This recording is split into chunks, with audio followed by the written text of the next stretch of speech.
சரியான நேரத்துல காலம் நமக்கு கத்துத்தரும்னு சொல்லுவாங்க. மான்கடல்ல முதல் தாக்குதல் நடத்தினப்ப போர் வீரர்களுக்கு அது தோல்வியை தந்துச்சு. காரணம் என்னன்னா, அவங்களுக்கு சரியான பயிற்சியும் போதுமான ஆயுதமும் அவங்கள்ட்ட இல்ல.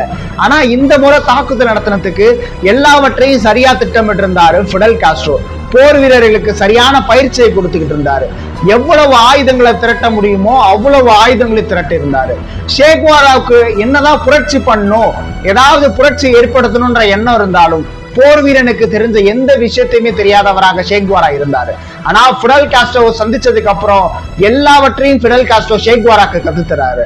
எப்படி மலை ஏறணும், படகு எப்படி ஓட்டணும், துப்பாக்கி எப்படி சுடணும், தாக்குதல் எப்படி நடத்தணும், எப்படி திட்டம் வகுக்கணும்னு சொல்லி எல்லாவற்றையும் ஃபிடல் காஸ்ட்ரோ ஷேக்வாராக்கு கத்திருந்தாரு.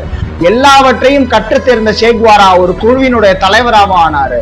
இவங்க எல்லாரையும் அழைச்சுக்கிட்டு போதுமான ஆயுதங்கள் எடுத்துக்கிட்டு கிராண்ட்மான்ற படகு மூலியமா கியூபாவை நோக்கி பயணிக்கிறாங்க ஃபிடல் காஸ்ட்ரோவும் அவருடைய சக தோழர்களும். கியூபாவில இறங்கினதுக்கு அப்புறம் பாடிஸ்டா அரசு வான்வழி தாக்குதல் நடத்துறாங்க. அதுக்கப்புறம் என்ன நடந்துச்சுன்னு சொல்லி இனி வரும் வீடியோக்களை பார்க்கலாம். மறக்காம நம்ம சேனலை ஃபாலோ பண்ணிக்கோங்க.